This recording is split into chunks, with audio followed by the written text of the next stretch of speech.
All right, let's go.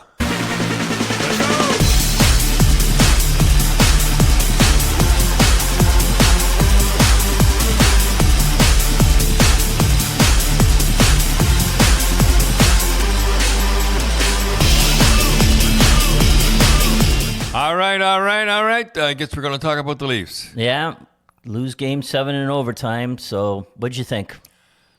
That was a set play. Yeah. He was going 90 miles an hour. Pastrnak was going 90 miles an hour. And if he didn't dump it in, it was going to be offside. Yeah, yeah. Because if that guy passed it, there's no way he was stopping. And that's how we used to do. I used to say, if the left winger is going down, dump it in that corner. And I remember people used to say, "Gee, you get rid of the puck. You're giving it to the other club." They didn't understand. No, They still don't people still don't understand the philosophy of dumping it in. But as you said, though, Dad, there's two ways of dumping it in. If you look at the Leafs, I think a lot of times they dump it in. They're just firing it in as hard as they can. Sometimes the goalie And then can't they even wait. And they wait, and sometimes the goalie can't even stop it. It goes, it just is so fast. Well, it was like the one time we were watching, we talked about it. It was a right defenseman. He blasted it in so hard and went all the way around. Right. And the left winger of the Leafs was changing, and the puck came right out to the Bruin, and they came back with a 3-on-2. And you go, That's not quite dumping it in. that's not the way you're supposed to dump it in, because remember what Kevin Lowe said. There's an art to dumping it in. There is, yeah. Remember Kevin Lowe, who played for the Oilers, what he said. Yeah, I forget what did he say? Well, he says, you guys used to play leansies, and you dump the puck in, and the puck would just lean up right against the corner. And he goes, I have to turn and go get it. And you have like O'Reilly and Wensink and Cashman and Jonathan coming at me 90 miles an hour. And he says, I got to know the people in the front row because my face was pushed up against the glass. Well, he's a pretty good defenseman, and we had it down perfect. And we had it down perfect. You dump it in. It's what I call a leansies. Right. And it just lays there, and poor defenseman's got to go back, and he paid the price. So whose fault was that, you think? Because Kelly Rudy said he kind of blamed Samsonov for not going out and getting it. And I go, I don't think that's very... I don't think that's if fair. He goes out. The problem is that Pastrnak was going 90 miles an hour, and he couldn't go out. He couldn't go out and get it because he was going so fast. Yeah. So you were saying that was the one defenseman, the left defenseman? The left defenseman was his fault. And you hate to say it, but it was the defenseman's fault, the left. And what I don't understand is, and I'll never understand this, Reeves not dressing. Yeah. He just adds something to the bench, right? Like he seems to be you don't have to play him a lot, but they played Maroon. Well, he did play a lot. Yeah, he played okay. I mean, he coughed up he made one or two bad plays, but... So if they don't dress him, who on the Leafs that played... Well, we don't know. In his spot. I don't know. Some guy that did nothing. That was the point I was going to make. Some guy that did nothing is now... Reeves is in the audience. I believe that Reeves should have played. So the one thing that at the beginning of the year, the GM of the Leafs traveling, he said he got Max and he got Bertuzzi for the playoffs, and they did their job. They showed up. And you know what? Not that I'm bragging or anything, but I started to prepare for the playoffs at training camp. Yeah, you set your lines right at training camp, right? That's why none of the Amherst ever made. Never break the lead. They never made the Bruins. That's why, if you want to know, nobody knows why Dougie Gibson. And I think I said this once before. Dougie Gibson wanted to be Rattel, like the head guy, whereas I wanted a guy that was happy on the fourth line. You like a guy like Bobby Miller. And he got 20 goals. But you have to have the right guys. If you have a guy that wants to be the head guy, then you're in trouble. We had a very balanced team. You didn't rely on four players like maybe the Leafs did on showing up. And then if they don't, look out. So don't you think Keefe really scrambles his lines up continually? Well, I don't know. I'm not going to blame the coach because the coach always takes the blame. And There's no way he's back next year. well, I don't know if he's back or not, but I'm not going to blame the coach because the coach takes the blame, and he's the least guy that should take the blame. Tough injuries, though. Like, you figure if Matthews was healthy and Willie was healthy, Yeah, it would have been a different story. Yeah, I really believe that if Matthews doesn't miss those 2 games, and Willie's 100%, what's his name? Willie Nylander. If they're 100%, it's a different story. Yeah. Some people say, well, you can't blame injuries. And you kind of go, well, maybe you can. Maybe. But it's strange how so many Leafs were hurt. And weird, like not a broken leg or a broken hand. It was And nobody knows what about Matthews. no. They asked him last night, and he says, I don't want to talk about it. It'll come out later. And then I wonder what and then Nylander said that he had a migraine, and he said, when I had these migraines, I couldn't see right. And people have migraines. Oh, boy. It's bad. But the first question, if you were a reporter, you would have asked was saying, you've missed no games in the last 2 years. Yeah. And like you got a migraine now. Was this your first migraine? Yeah, I'm not saying he's dogging it or anything, but that would have been a legitimate question of saying you haven't missed. He's played 82 games the last 2 years, and all of a sudden, and so what happened? You have those migraines, and migraines are I guess they're pretty bad. But you don't think the Bruins played that well, did you? I don't think the Bruins played good at all. I really don't. I think they played to the level of the Leafs, and the Leafs without Nylander and Matthews. I really do believe that. Yeah, because you look, you're taking almost 200 points out of that lineup. Yeah, and when you do that, when you depend on 1 or 2 guys, then you're in trouble. Yeah. No, the interesting thing was when Cindy, you and I and Dad were watching almost the first game, you said there's something wrong with Pasternak. Yeah. And not physically. You think he's ticked off about something. And the funny thing was, I was listening to Mike Milbury, who a lot of people don't like, but he knows a lot about hockey. He said the same thing. He says there's something wrong with Pasternak, and they said, "You think he's injured?" They go, "No, he's like in a snit or he's pissed off at something." So he ticked. Well, I didn't know he was ticked off, but he's ticked off about something. But and his hair didn't even look the same. Nobody came through. He came through when it counted. It came through when the old money was on the line. He was there. Yeah.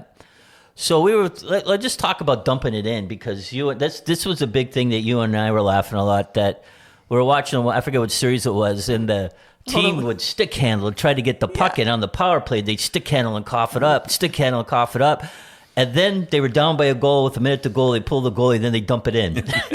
When you want a goal, when you really want a goal, you dump it in. Well, I remember one time I said, if they had done that in the first period, they might have been winning, but they always seem to start dumping in when they're desperate. And I just like to ask the question, why don't you do it? There's a way, there's an art of dumping it in.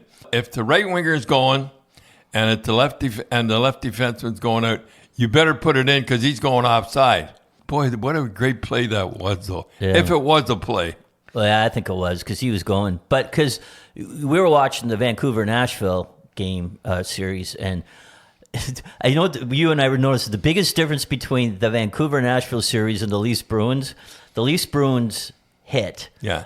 But Nashville-Vancouver, they were hitting to hurt. They were trying to hurt one another. And they would and Nashville did a good job. They dumped it in to Quinn's corner and just were hammering them. They hit to hurt. And when they were hitting, the cross-check was there, and the referee was letting them call it too. Yeah, it was funny. The ref kind of let them go. But remember, we were watching the last game, and they had a mic down by the bench. Oh, yeah. And you couldn't hear the F-bombs that were going. Even the Swedes are saying it. Yeah, so Dad and I go, boy, they better close that mic, because you could really hear the guys swearing. And then you were saying, if they took that word out of hockey, hockey would fold. Yeah, it would be hockey would. And then Pedersen missed the net. And he went, me. Hey, I said even the Swedes are swearing. As I said before, the season means nothing. the season.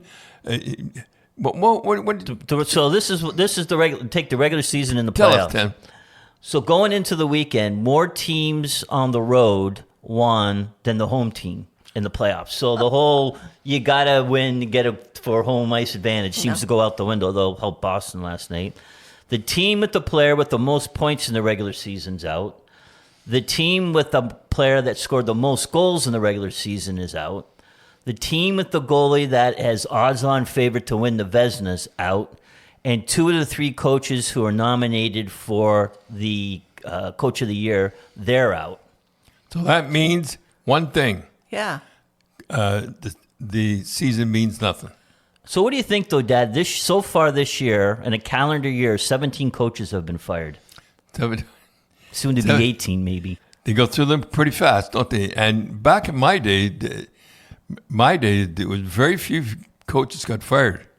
Yeah, not during during the season, maybe in the off season, but very few coaches got fired during the season. Yep. Is that because it's easy to do for the general manager? I don't know. If they put together a team that's not winning, the easier thing to do is to get rid of the coach as opposed to make changes in the talent, right? Well, they can't now, right? It's like, they're stuck. Like, they say, what are the Leafs going to do?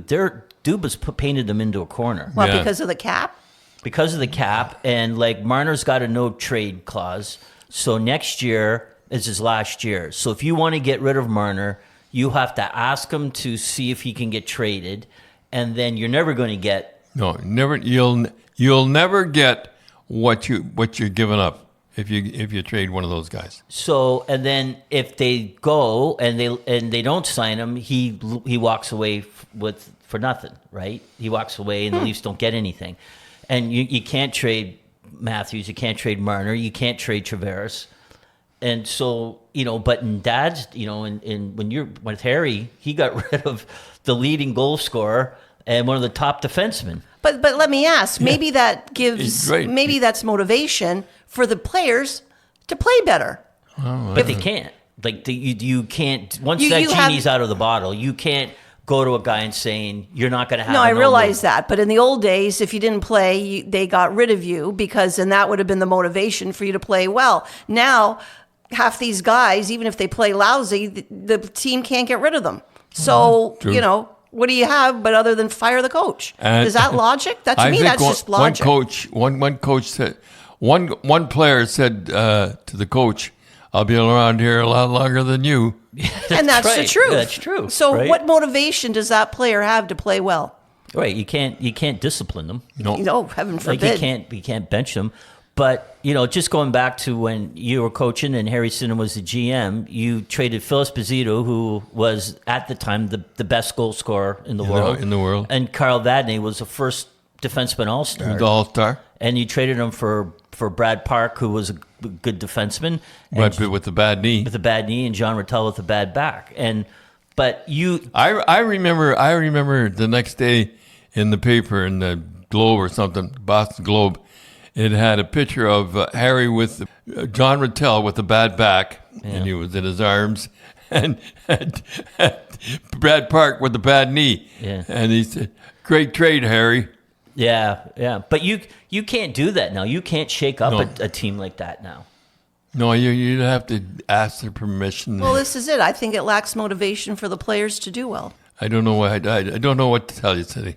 So, Dad and Cindy, the playoffs are here, and there's never been a better time to bet on your favorite Canadian team with your favorite Canadian sports book, NorthStarBets.com. They're a proudly Canadian brand and one of the best places to play in Canada. NorthStarBets.com has everything you're looking for. Sportsbook with built-in betting, insight, and analysis, slots, live dealers, tables, and exceptional customer service.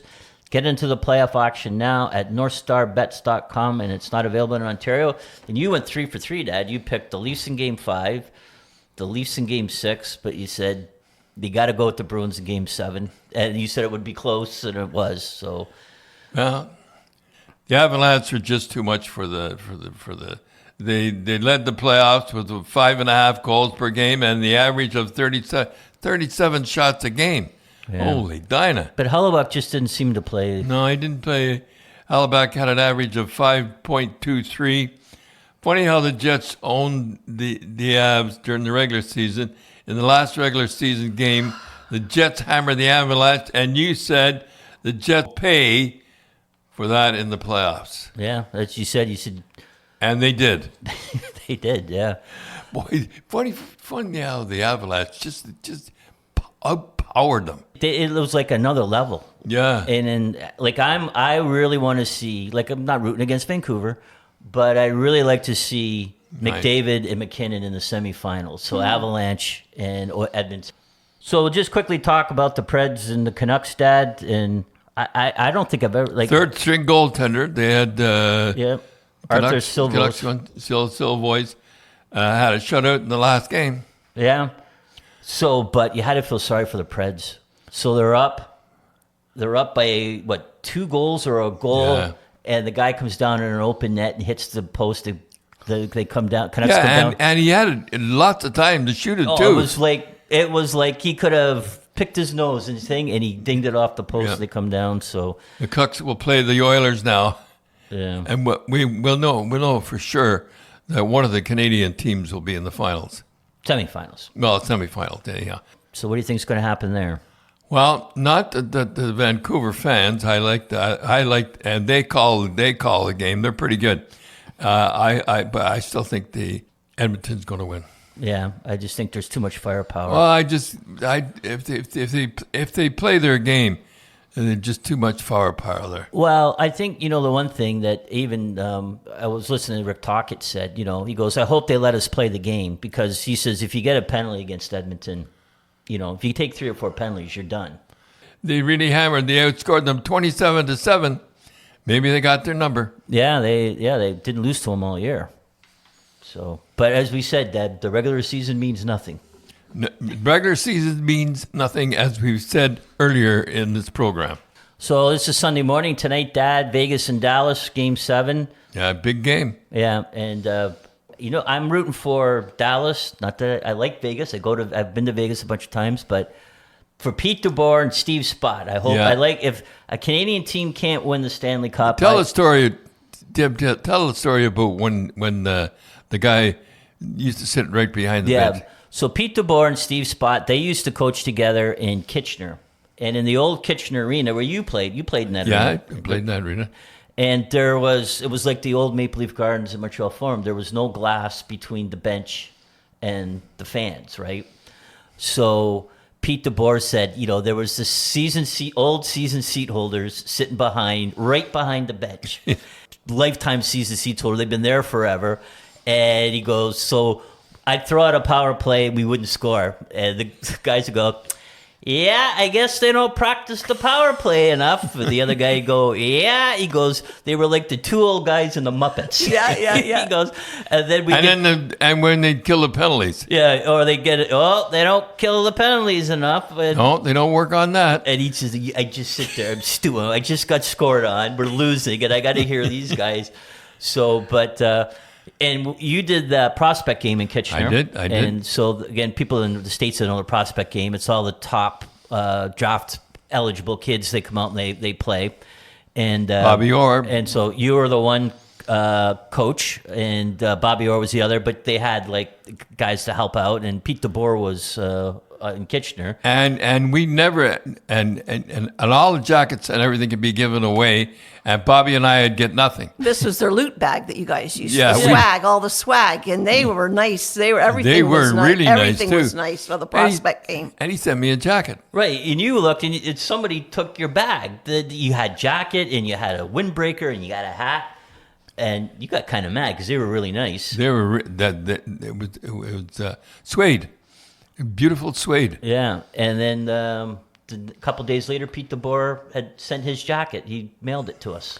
Isn't that nice? Isn't that a nice guy? Wow. Yeah. You lose all your swag all the time from the Olympics. I never. Tell the story about Dad giving away his Olympic hat to Yeah, I a friend. remember Kevin Hunt, who I went to school with, was your floor manager in one of the Olympics, and he was walking around, and you looked at him, and you said, Kevin, what's the matter? And you said, Kevin said, somebody stole my hat. And it was because it was a nice CBC Olympic Yeah. The turban crew. hat. Only the crew had Only it. the crew had it. And so Kevin said the next day you walked up and he says, you didn't make a big deal. You just kind of said, Now, don't effing lose it. He gave me another hat. It was my hat. Hey, I know Kevin really appreciated that you gave me his hat. Funny, eh? Yeah, so I'm rooting for Dallas tonight. I like, as I say, if Edmonton or Vancouver can't win the cup, I'd like to see Two good guys. Two good guys. Yep. Okay, Dad. So I got to ask you then. What about Carolina and the Rangers? I don't know. I don't care. You don't. You don't care. I don't care. Let's go.